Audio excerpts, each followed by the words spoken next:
There is a prison in America where almost nothing happens. No shouting, no fighting, no crowds. And yet, the men inside say it is the hardest place they have ever lived. The doors close quietly. The walls never move. The window shows only the sky. You can live there for years without touching another human being, without hearing another voice. This prison was not built to punish the body. It was built to control the mind. This place is called ADX Florence. If you want to understand how a prison can be built to control the most dangerous people on Earth and why the world pays attention to it, subscribe now. Long before ADX Florence stood in the mountains of Colorado, the United States federal prison system faced a growing problem. In the early 1980s, the idea of maximum security was put to the test in ways that shocked prison officials. At a federal prison in Marion, Illinois, 2 correctional officers were killed by inmates in separate incidents on the same day. Both murders happened in a way that revealed deep flaws in how prisons manage the most violent offenders. Prison officials realized conventional maximum security, even at its strictest, was not enough to contain some individuals. People who had repeatedly shown they could kill guards and other inmates with little warning. The prison system needed a new strategy to protect staff and the public. In response, the Federal Bureau of Prisons began designing a facility unlike any that had existed before.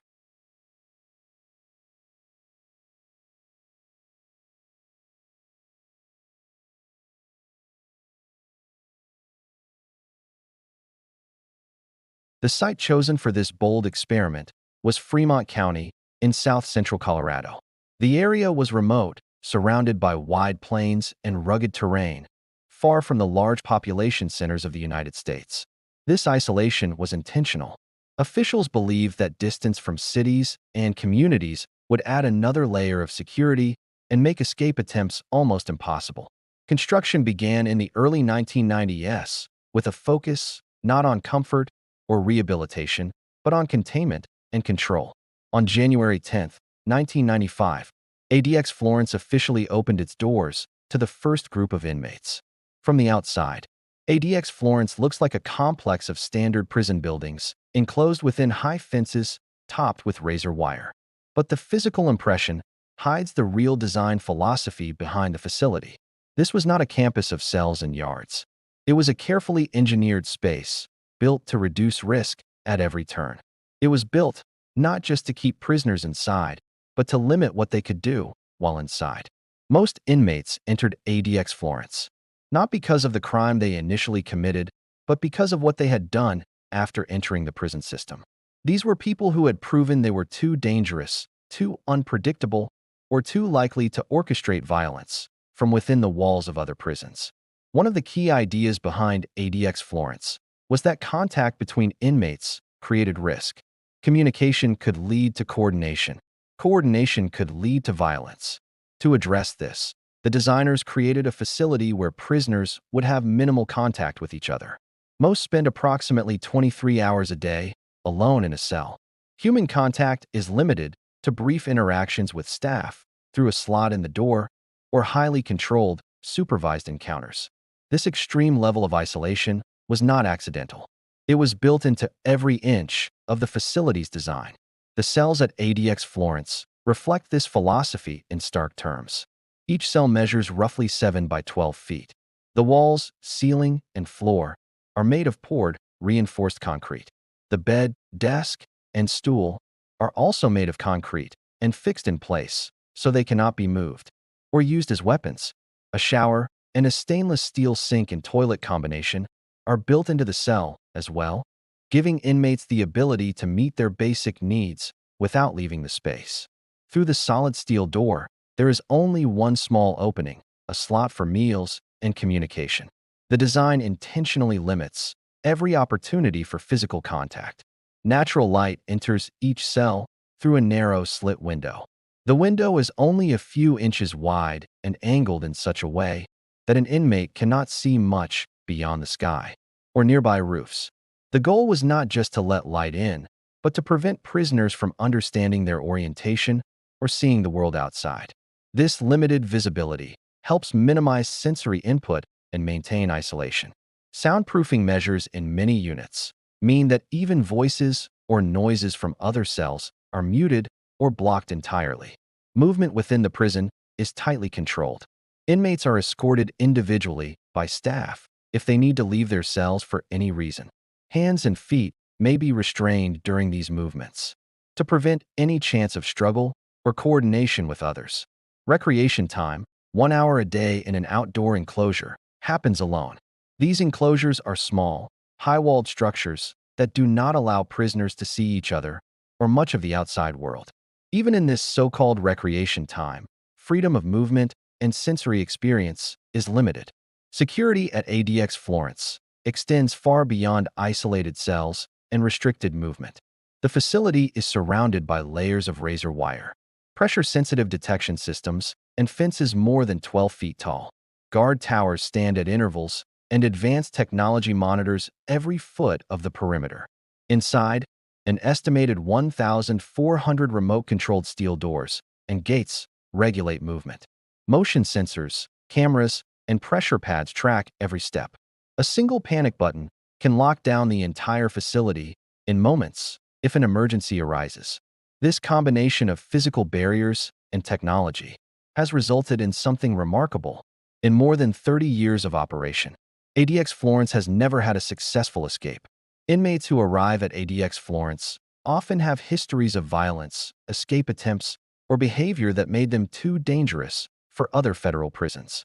Some are leaders of organized crime groups. Others have committed acts of terrorism or killed corrections officers. There are high-profile names among its residents, including individuals convicted of some of the most notorious crimes in recent history. But regardless of who they are, the institution treats every inmate according to the same principle: limit communication, control movement, and reduce opportunities for violence or conspiracy. Behind this design is a belief among prison officials that extreme security measures are necessary to protect staff, other inmates, and the broader public. The presence of inmates who once orchestrated violent acts from inside other prisons made clear to authorities that traditional maximum security facilities were not enough. ADX Florence was built not because the law wanted to punish people more harshly, but because the system wanted to prevent future violence. But the philosophy that drove the creation of ADX Florence also raises difficult questions. When people are confined in near total isolation, what happens to their minds? How does the lack of human contact affect a person's sense of self? These questions would become central to the ongoing debate about the use of Supermax prisons. Human rights organizations and legal advocates have expressed concern that such prolonged isolation can have severe psychological effects.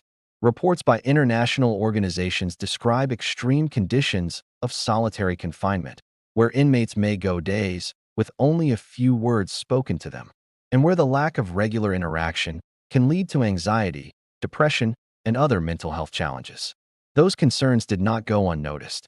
Some lawsuits and reports have urged that solitary confinement should be used only in exceptional cases and for limited periods.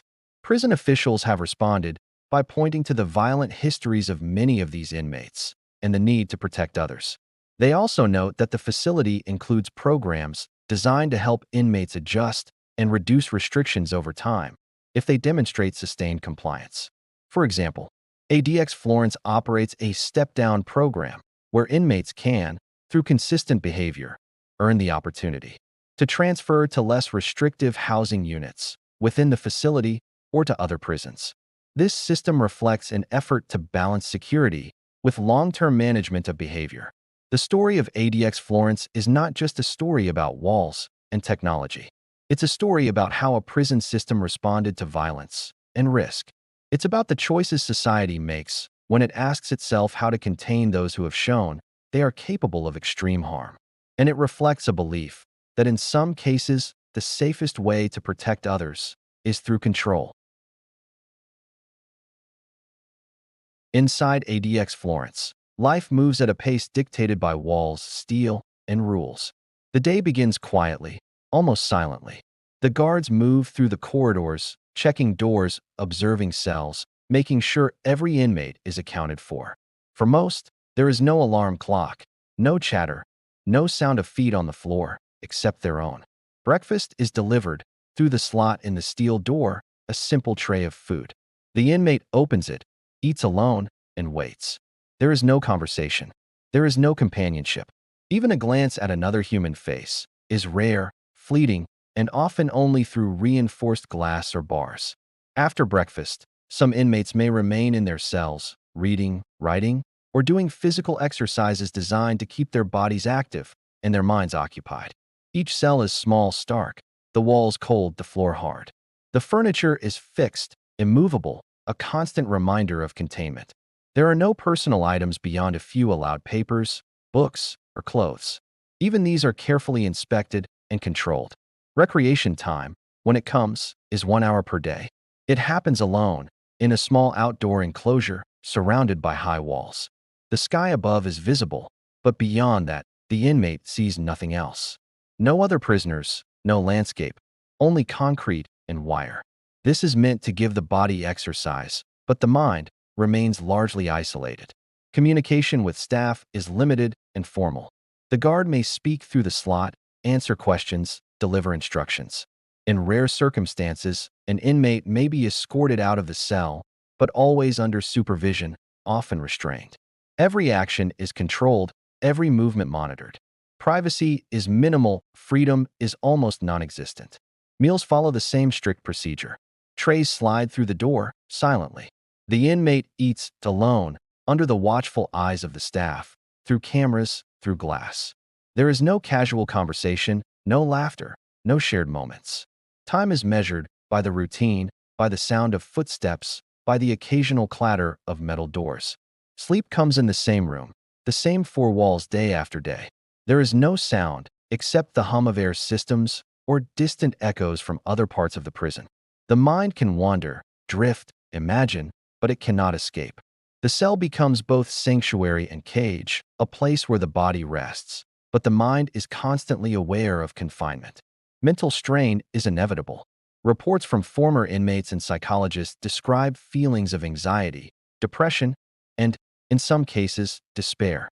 Even small events, a slight noise, a shadow moving past the window, can create tension, a reminder that life outside is distant, inaccessible.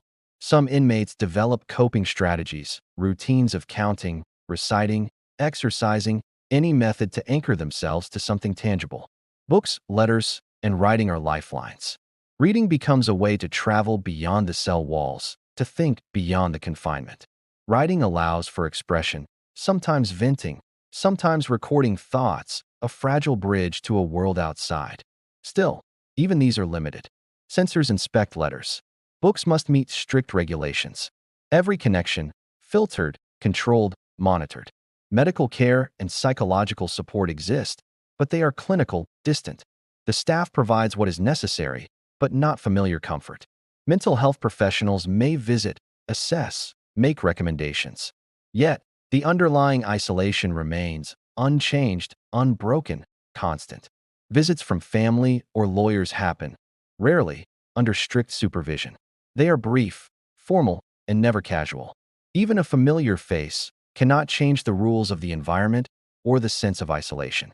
For many, the greatest challenge is not fear, not physical threat, but the quiet, the endless silence, the absence of normal human contact. Step-down programs or transfers to less restrictive units exist for those who prove themselves able to comply consistently. But progress is measured cautiously, slowly, deliberately. Any misstep, any rule broken, can result in additional restrictions or prolonged isolation. Freedom, in this context, is earned and tenuous. Daily life at ADX Florence is a test of endurance, a test of patience, a test of mind over body. The architecture, the routines, the controls, all serve a single purpose: containment, control, security.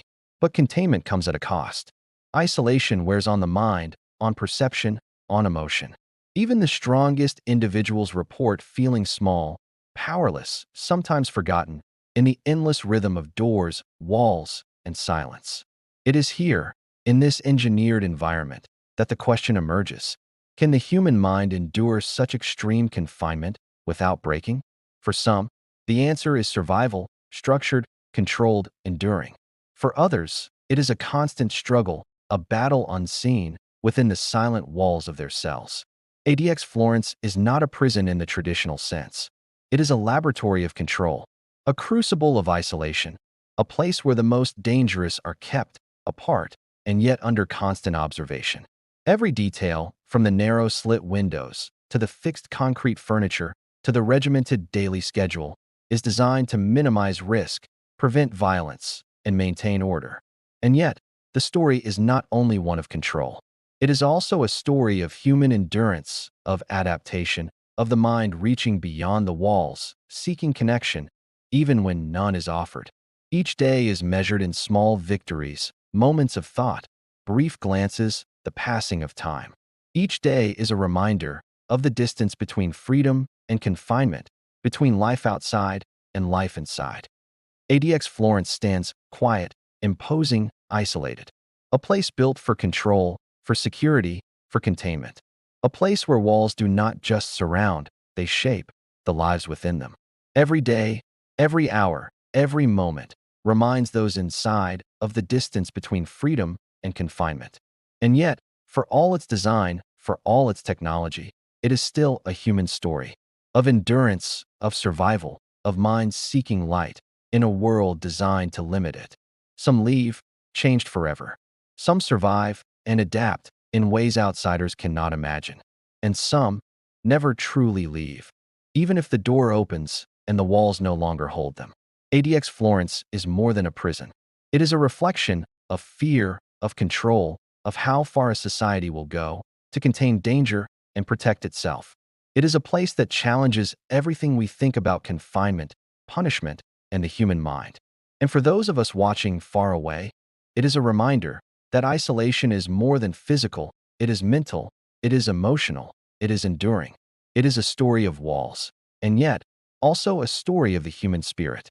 If you want to see more stories like this and understand the hidden corners of the world, subscribe now and stay with us as we explore the places few dare to imagine.